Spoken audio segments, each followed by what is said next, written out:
உணவு பிரியர் அனைவரையும் டியூட்டி கேம் சமையலுக்கு வரவேற்கிறோம். இன்றைக்கி நம்ம பயங்கர டேஸ்டான ஒயிட் பிரியாணி எப்படி பண்ணலான்னு பார்க்கலாம் வாங்க. இதுக்கு தக்காளி தேவையில்லை. ஸோ நீங்கள் தாராளமாக இப்போ இருக்கிற சிச்சுவேஷனில் பண்ணி சாப்பிட்லாம்.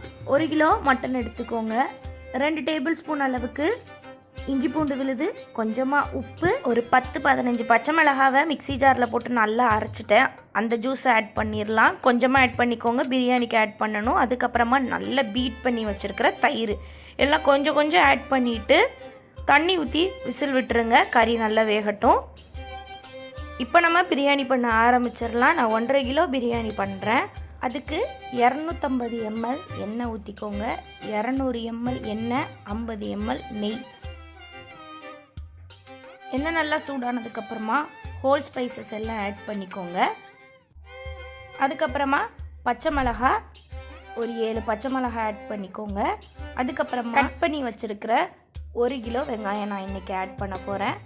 பிரியாணிக்கு மெயினே வெங்காயம் நல்லா வதங்குறது தான். வெங்காயத்தை நல்லா வதக்கி எடுத்துக்கோங்க. எந்த அளவுக்கு நீங்கள் வதக்குறீங்களோ அந்த அளவுக்கு பிரியாணி டேஸ்ட்டாக இருக்கும். நான் ஹோல் ஸ்பைசஸ் கொஞ்சமாக தான் ஆட் பண்ணுவேன். அதுக்கப்புறமா ஹோல் ஸ்பைசஸ் எல்லாம் அரைச்சி வச்சுருப்போம். பட்டை, ஏலக்காய், கிராம்பு, அந்த தூளை அரைச்சி வச்சுருப்போம். அதுதான் நான் ஆட் பண்ணுவேன்.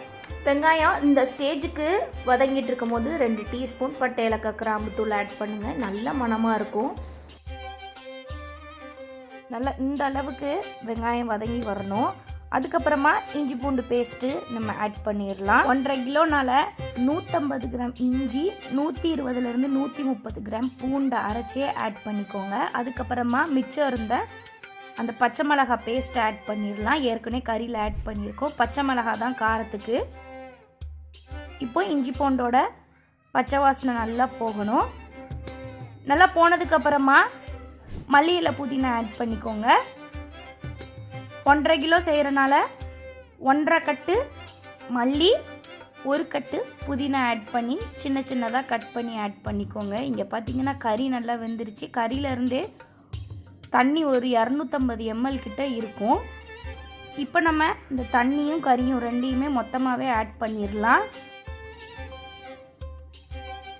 இப்போ தேவையான அளவு உப்பு ஆட் பண்ணிக்கோங்க. நம்ம தக்காளி ஆட் பண்ணாதனால சீக்கிரமாக வேலை முடிஞ்சிடும். தக்காளி வதங்கணுமேன்ட்டு நம்ம ரொம்ப நேரம் போட்டிருப்போம். கறி ஆட் பண்ணதுக்கப்புறமா நல்லா பீட் பண்ணி வச்சுருக்கிற தயிர் ஆட் பண்ணிக்கோங்க. 1 கிலோவுக்கு 200 ml தயிர் ஊற்றுவோம் சாதா பிரியாணிக்கு.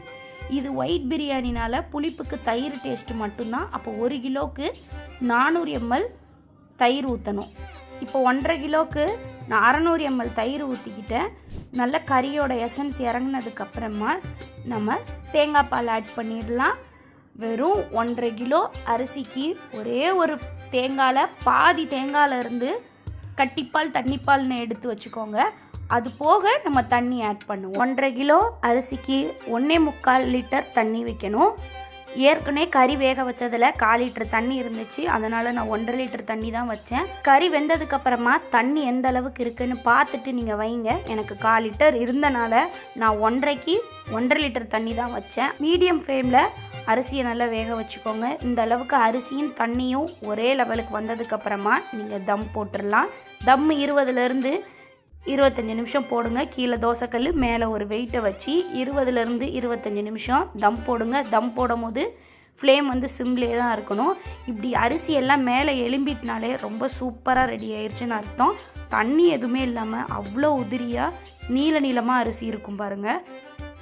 அதுக்கு என்ன சீக்ரெட்னா, நீங்கள் அரிசியை பச்சை தண்ணியில் ஊற வைக்கவே கூடாது. நல்லா கொதிக்கிற வெந்நில அரிசியை ஊற வைக்கணும். 1/2 மணி நேரம் அரிசி நல்லா ஊறணும். அதுக்கப்புறமா ஒரு சொட்டு தண்ணி இல்லாமல் நீங்கள் வடித்து ஆட் பண்ணுங்கள். அப்போனா தான் அந்த கஞ்சி வாடை வராதுன்னு நீங்கள் பிரியாணி சாப்பிடும் போது. நான் பக்ரீத் அன்னைக்கு பிரியாணி போடலை, நெய் சோறு தான் ரெடி பண்ணோம். ஏன்னா பக்ரீத் அன்னைக்கு நிறைய வேலையாக இருக்கும், வீடியோ எடுக்க முடியாதுன்னு சொல்லிட்டு ஒரு 2-3 நாள் கழித்து தான் நாங்கள் பிரியாணி செஞ்சு சாப்பிட்டோம். அதுதான் அந்த ஒயிட் பிரியாணி. என்னென்ன சைட் டிஷ்ஷுன்னு பார்த்துருப்பீங்க. ஆனியன் ரைத்தா, முட்டை, மட்டன் சுக்கா, எண்ணெய் கத்திரிக்காய், ஒயிட் பிரியாணி. எங்கள் வீட்டில் எல்லாருக்குமே ரொம்ப பிடிச்சிருந்தது. நீங்களும் கண்டிப்பாக அந்த ரெசிபி ட்ரை பண்ணி பாருங்கள்.